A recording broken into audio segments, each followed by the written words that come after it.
Hello, eReads podcast listeners. Welcome back to another episode. I'm your host, Liz, and this is my podcast where I talk about books, authorship, and all the different parts of the creative process. Today, we have another returning author. We are welcoming back David, and he discusses Kickstarter. He just recently launched and had a really great Kickstarter campaign, so congrats, David. And he's going to tell us all the things that he learned, what he would do differently, and how we can launch our very own successful Kickstarter campaign. So let's jump right into it. David, welcome back. I'm so glad to have you back again on the podcast. Thank you. I'm so excited to be here. Yay. And so for those of you who don't know, David is an amazing author, super kind. He just weathered a Kickstarter, which I'm going to pick his brain about because that is not my strong arm. Selling thing, like doing all that is not my strong arm. So I cannot wait to pick your brain. But before I do that, I was thinking about my bookish question, right? The question to welcome you. This is your second time. And the only thing I can think of is something holiday related since we're recording around the holidays. Okay. So my question is, right, if your characters were going to a holiday party, what are they going to bring? Oh, let's see. They would. So, Grimm, the main character from my story, Death and the Taxman, he would definitely bring something traditional because he's as old as time itself. And so, his traditional thing that he might bring might have been traditional 1,000 years ago. So maybe not today. What that is, I'm not sure. But I would like to imagine it would be something pie related. You could never go wrong with pie. Oh, no. I mean, maybe if it was like back in the day pie, I don't know, like they didn't have like all these resources and all these fun things to add. So like, I don't know, could be scary, but could be really great. Absolutely. I love that. I love that. And I'm curious, I'm curious if any of that creativeness kind of came into the Kickstarter process. But first, can you tell us what is Kickstarter? Like, what is that? So Kickstarter is a crowdfunding platform. For a long time, it really did well with games, like board games, video games, stuff like that. So the gaming community really used Kickstarter a lot. And then a few years ago, authors started getting into the crowdfunding idea, just kind of trying it out, seeing if it worked. And then the Brandon Sanderson did the biggest Kickstarter ever, which I think it was $41 million or something like that. Oh, that's huge. Yeah. And, everyone kind of stood up and took notice, went, oh, hey, Kickstarter's a thing. Authors can make money at this. I did not make nearly that much, and that's okay, because then I would have to do distribution of all of that, and I'm not set up for that. Oh my gosh, yeah. As you can see behind me, I have a table with books on it. That's it.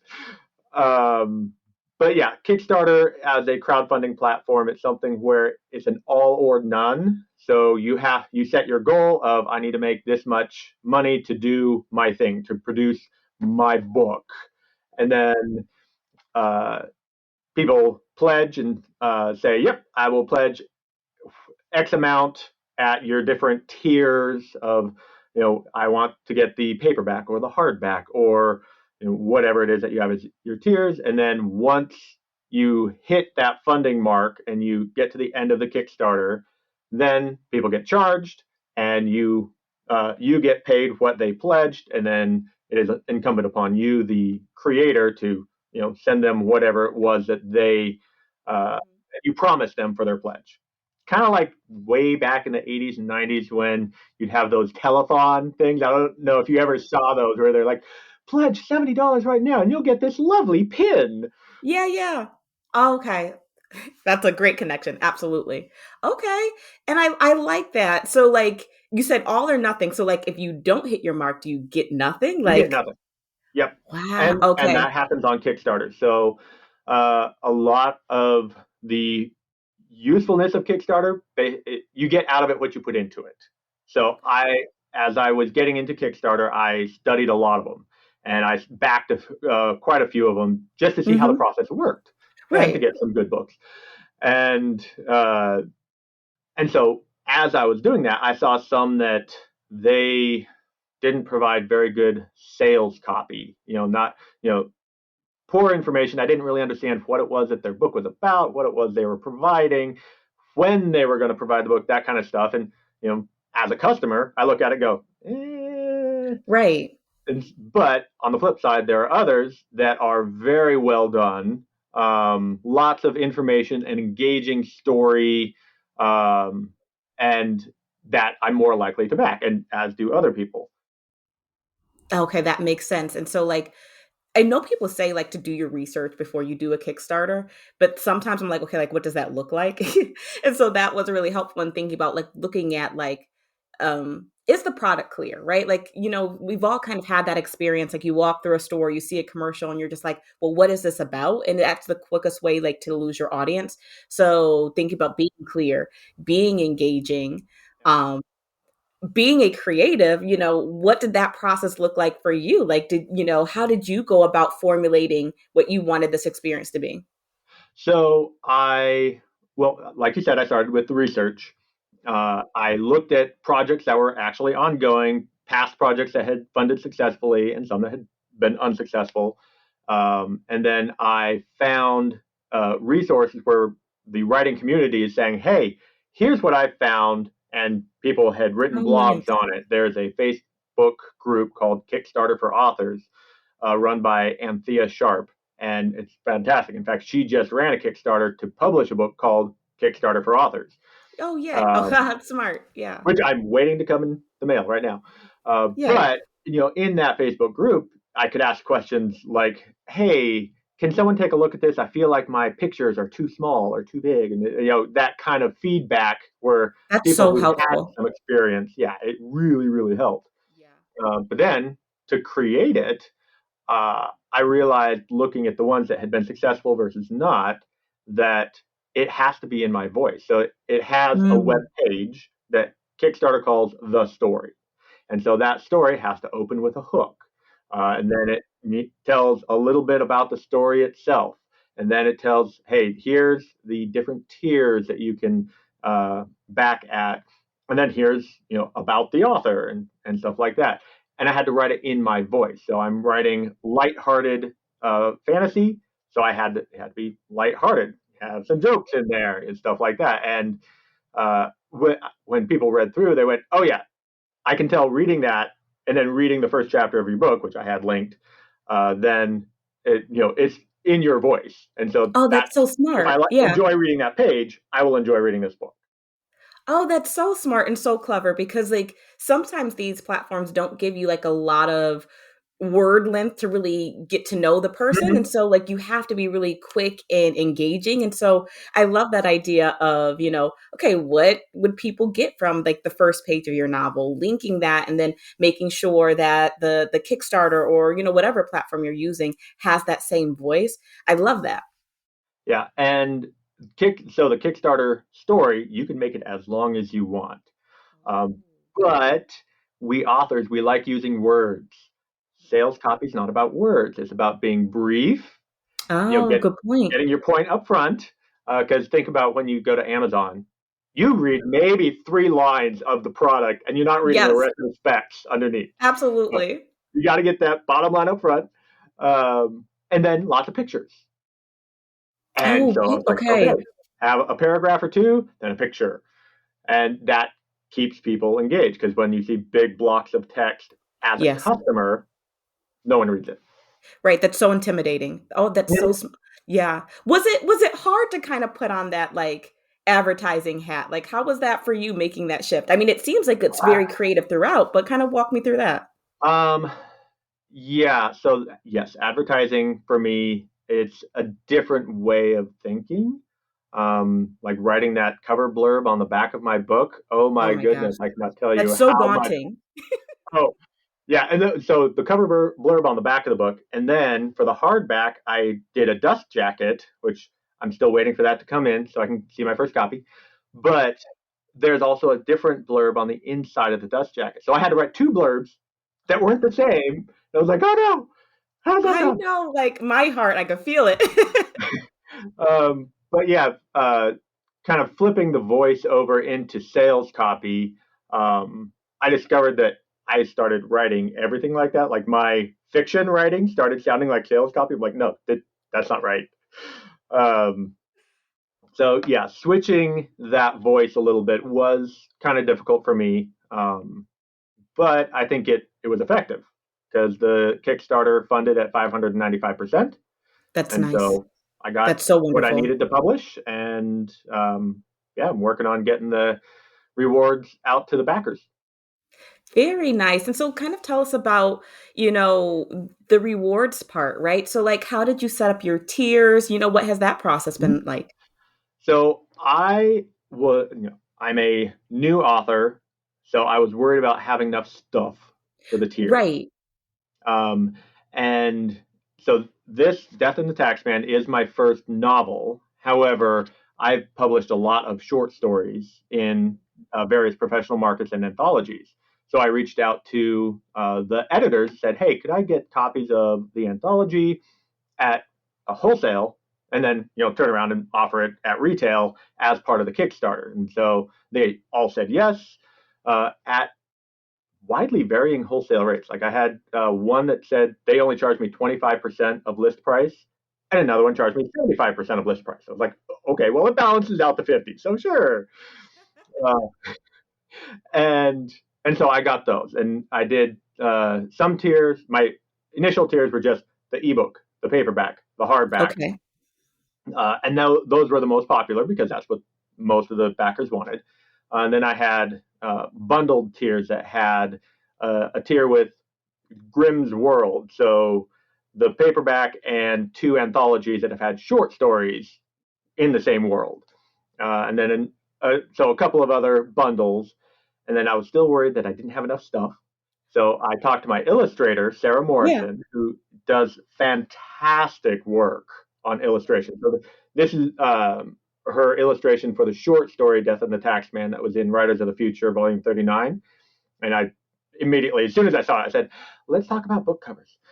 And Yes. uh, and so she's got other award-winning art that I said, hey, can I offer your art through the Kickstarter? You'll get all the profit from it, aside from I'll pull out the Kickstarter fees. Mhm. But that gives us more stuff to add, and having more pictures of good stuff, I think helped the sales copy. Although I was surprised we didn't actually sell that much art. I guess people wanted books, they wanted stories, not art. If they wanted That art, they go to an yeah. art Kickstarter. That's interesting because it's you don't kind of think of Kickstarter as a sales platform, but like it looks like people are looking for books on Kickstarter, which is Right, interesting. right. And it's it yes, it is a sales platform. However, it's also its own unique environment where the Mhm. backers are not there just to buy a book. They're there because they want Mhm. to support a creator or a Mm. creative, I guess is the proper term. But anyway, they want to get to know you. They want to be part of the process. If they just wanted to buy a book, they go to Amazon and get it for much cheaper. Good point. Yeah. But they go to Kickstarter. They believe in the project. They believe in the creative, and then they say, "Okay, I'm going to support this." And as a creative, and thanks for their support, I provide them that product as well as whatever other additional stuff I was able to come up with. So, like, I had a couple of editors donated ebook copies of anthologies that I've been in for early Oh, bird rewards. So if you back in the nice. first 24 to 48 hours, you get this ebook for free, which is advertising for them, as and the backers get a thing, more story, which is what they really want, and it helps when the Kickstarter launches because you get a good quick boost. Absolutely. And I like that collaboration because again, like sometimes it could be kind of nerve-wracking. Again, at least in my mind, like asking people like, can you donate money? Like whether it's in the community space or the book space, like I always kind of get nervous there. So Well, I like the the idea of collaboration. Yeah, like what are your tips for someone who may be nervous about quote unquote asking for money? so you're not asking for a donation. You are doing a pre-sale. So you're selling an early release copy of the book. Oh, okay. That And shift is so, helpful. yep. And so I said, Now at Menards, save big money on everything for your next painting project. Dutch Boys DuraClean is an exterior paint and primer in one that's available in thousands of color options. It's formulated to resist dirt, mildew, and fading. Save big on Dutch Boy paint when you shop at Menards. Visit us in store or on menards.com to view our weekly flyer and check out all our great deals happening this week. Save big money at Menards. so that the cost of the tier was exactly the same as I'm going to charge when the book goes up on Amazon, Barnes and Noble, Kobo, wherever. So yes, they're also going to have to pay shipping because I have to pay shipping for that. So might be a little bit more than they're paying if they were to wait until April and get it from Amazon. Okay. But they're getting the early release. And they also get the other stuff like we have a lot of Kickstarters will do stretch goals once you pass that funding tier. And so one of the ones I did was first, we're going to pay the illustrator. Yes, I was paying her base rate, but her art is amazing. So I was like, I'm going to up her rate by 50%. And to say thank you to all the backers, everyone gets stickers. So I did this little First of all, grim that's a cool sticker. Yeah. So again, my illustrator created this. She created icons for the beginning of every chapter, much Oh, like Robert Jordan did for The Wheel of Time. I love yeah. those icons. It gave a hint of what the chapter's about. So I got 8 different icons that I put throughout the book.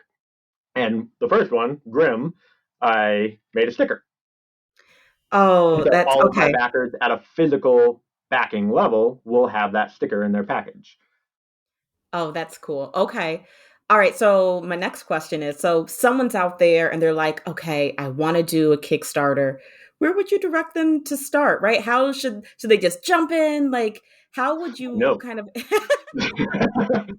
Yep, here. Um, the so starting your research, the first place I would go is the Facebook group Kickstarter for Authors. Mhm.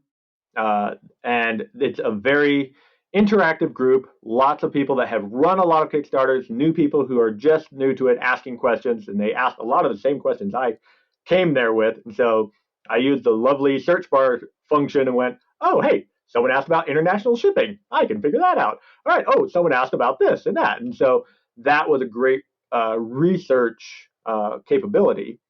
And then when I had questions, I could ask the question and I would get a wide variety of answers that Fantastic. would help me narrow down where I wanted to go. And just like in Nice. everything in writing, everyone has their own opinion on how it should be, Mhm. uh, and you have to go with what works for you. Mhm. Like some people say, you have to plot, you have to pants. It's Oh like, my goodness, yeah. go with what works for you. And same Mhm. thing with Kickstarter. There are best practices, thing like having that hook at the beginning, using lots of pictures to break up your text. Those are best practices that have worked well for a lot of people. So it would behoove you to do that. But there are other things that you don't have to do your stretch goals the way I did them. There's multiple ways that you can do stretch goals. So whatever works for you. That's, Absolutely. And like, what kind of projects would you say work best, right? So like if someone's just like, I need funding for a book cover in a series or an audiobook, like what kind of, things should people work towards, if that makes sense? um, it looks like from the research I've done, the projects that do the best are the ones that are providing a finished product book. I watched a friend of mine did Alex Schwartzman, actually one of the editors that I got an anthology from. He did a Kickstarter for the audio book version of his traditionally published book that was just about to come out. So the trad publisher said, "Hey, we're just doing print and ebook. If you want to do the audiobook, go for it." And so he's like, "All right, I'll do a Kickstarter." And his Kickstarter did well, but there was a lot of confusion as people went, wait, I want the print copy. Well, I can't provide the print copy. Okay. My publisher is providing it on this date when it comes out. I'm only providing the audiobook. And so there was confusion there. Gotcha. And I think that if he had been able to provide the print as well as the audiobook, it would have done even better because people can Right. get, cherry pick which format that they Mm-hmm. wanted. Um, I've seen people that have they finish their anthology or finish their trilogy. And so they do a special release box set. You can buy each one individually. You can buy the box set and maybe do special covers for it. And those just get gobbled up. People love a completed trilogy. Interesting. Okay. And so that's the kind of thing that a finished product where you say, I'm funding the publishing of this book or this trilogy, that really seems to do well. Okay, that's interesting. And like kind of bringing us to kind of like the close of it, like what is the shipping of all this, right? So now you've had all these people kind of like say like, okay, I believe in you. I believe in this product. How are you overwhelmed with the shipping process? How is that going? Um, a little bit overwhelmed, yes. Mostly because I'm upskilling on a lot of stuff. Okay. So I'm learning how processes work. And so I ordered as soon as it finished. I got the funds from Kickstarter. I ordered all of the anthologies that I was going to be shipping out, and they've been sitting here on my table ever since for about 2 months now as I work on publishing the book itself. I had to wait on some art that we had gotten through the Kickstarter, um, and then learning how to distribute through Ingram Spark. Um, Okay. and some people go through Ingram Spark. Others have gone through Amazon for their printing and stuff like that. There are pluses and negatives on using either one. But really, for me, it's been a data management issue. What I learned was I had way too many tiers. And so Oh. Kickstarter breaks out all the data across all the tiers. And so collating it all into something small enough I can see on one screen as I'm figuring out how many copies of this book do I need to order, and who got an autograph version versus who didn't, and all of that stuff. That's been the hardest part for me, is that data management. Right. It took me a while to figure out, but now I'm just waiting for the books to come in so I can start, shipping stuff back out. Nice. And so in thinking about like I would think, okay, like you have a lot of tiers, right? Having a lot of options, but like what would kind of like you feel like is like the perfect number of tiers? Again, it depends on what you're providing. So I saw a Kickstarter recently that was intentionally built to be a low. The creative didn't want to have to put a lot of work into it. She's like, I've already got this trilogy complete. She did 3 tiers, and kept it simple. It had a fairly low funding amount, funded just over that. So she was very happy with that, and so it worked well for her for that particular project. Um, I think anything over 10 tiers is too many. I think I ended up That at feels like a lot. 12. Yeah. So I think probably I will stop at 5 to 7 for my next one. Oh, so it seems like you would definitely do this again. I will do this again. I think it's a great way to get the book out there. It's a great way to fund the publishing of the book. So if you think about trad publishing, you might get an advance of however much, 1,000, 10,000. Well, with Kickstarter, I'm getting an advance to put the book out. And so a lot of the funds that I received are going toward that publication, as well as startup costs. Like I had to buy ISBNs. I had no idea Oh how my expensive goodness. an Yeah. ISBN was. I had to buy Atticus in order to format the book, stuff like that. Things that I won't have to pay for next time, but that, ate into my profit margin this time. Absolutely. Oh my gosh, all the little costs of like writing a Oh, book, like yeah. you think it's like just create the story. No, like there's all these other little things. It's like, oh my goodness. Well, and then shipping out. I Oh was yeah. putting together, so I'm splitting my shipping. If people did not ask for an autographed version, I'm direct shipping it from Ingram Spark to them. So I will never touch that book. It will go straight from the printer. However, I'm still providing them stickers. And so I wrote a thank you letter, threw in a couple bookmarks, a sticker, and and so got you know these little black envelopes that I'm doing uh, in order to send them out. And I went, oh, I need to buy stamps. Yeah, and the cost I didn't think about. I need stamps. And stamps are expensive, man. Like, They are expensive. Well, especially like I've got, I think, 12 or 15 international backers. That the great thing about Ingram Spark, I looked at their cost to direct ship to these different countries, and I had this being my first Kickstarter, I limited it to Canada, UK, and Australia, and I had 4 backers from the EU that reached out and said, "Hey, can I get in on this?" And so I looked up their country and went, oh yeah, that's the same cost as to ship to Great Britain. Yep, just select that, put in your address, we'll be good. And so I'm nice. shipping out to them as well. But I still have to send these letters international post. I have no idea how much that's going to cost once I get to it. Oh, the lovely joys of being an author. Mhm, mhm. So yeah, with indie publishing, you make a lot more, profit up front on Yeah. each copy of the book that you sell. Same thing with Kickstarter. I'm making a larger profit margin. However, that a lot of that gets eaten up by printing costs and shipping costs and all those other unforeseen costs. Absolutely. But how do you keep it fun, right? You seem like, even though it's a lot, you seem like you're having a good time with it. Like, I what did you I do am to having a balance good all time of with it. that? Um, I well, I do it a piece at a time. So there's an old saying: "How do you eat an elephant? One bite at a time."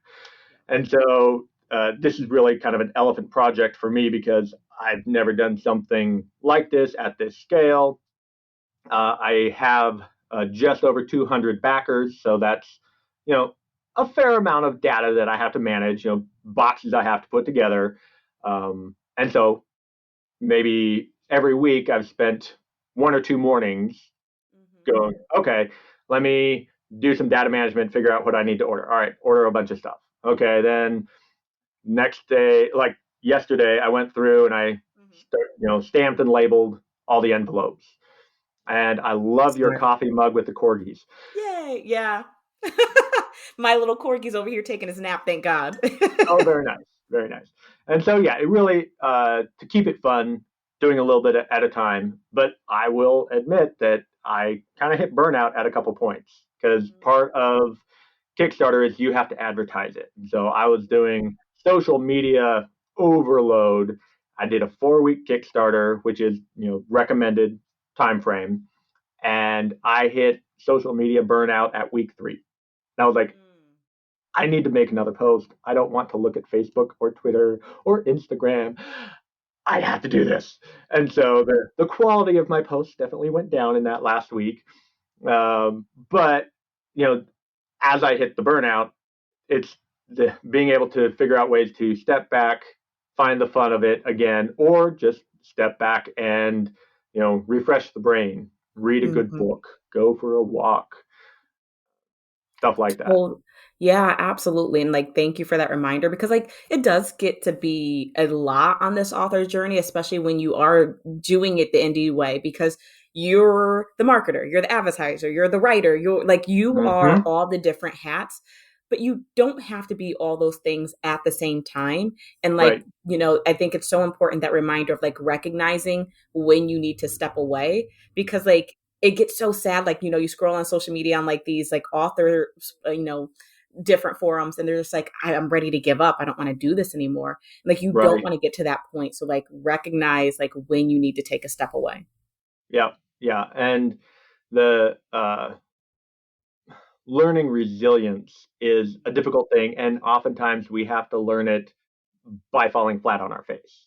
And so, I mentioned before we started the recording that I've been trying to be intentional about slowing down this holiday season, which is kind of working, but kind of not. As like, hey, I've got a free space, free block of time. 3 things pop up that I need to do, and so you know, trying to figure out how to have a sustainable pace Mhm. of writing and publishing. It's something that we just have to experience to figure out. Some people have more energy than others, and they can sustain that. I know some extroverts that I just cannot keep up with them at all. I say, hey, have fun. I'll be back here plodding along at my pace. Yep. And I know other people that are looking at me going, man, you're publishing at a rapid pace. I can't keep up. I'm like, that's okay. I'm publishing at my pace, which might slow down a little bit as I figure out, what works and what doesn't. But you publish at your pace.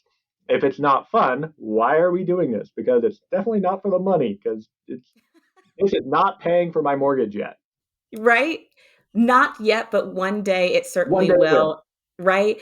And I think that's an excellent place to pause because, again, like it has to be sustainable. It has to be fun because like, why else do it? Right. Like, so anyone out there who feels like you want to give up or like, I can't do this, just reassess your process, right? Like maybe you're comparing yourself to someone too much, maybe like, again, reassess what do you have capacity for? Because we all want to read your work. We want to consume your work, whether you're an art creative or whatever that looks like. So definitely keep at it. Absolutely.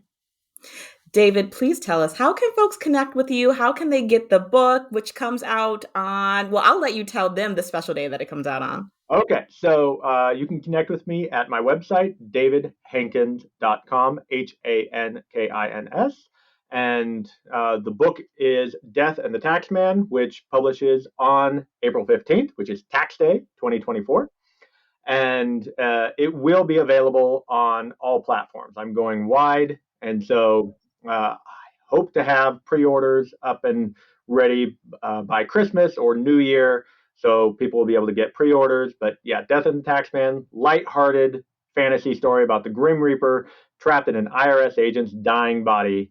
And he has to regain his powers before he dies and faces judgment for his original sin.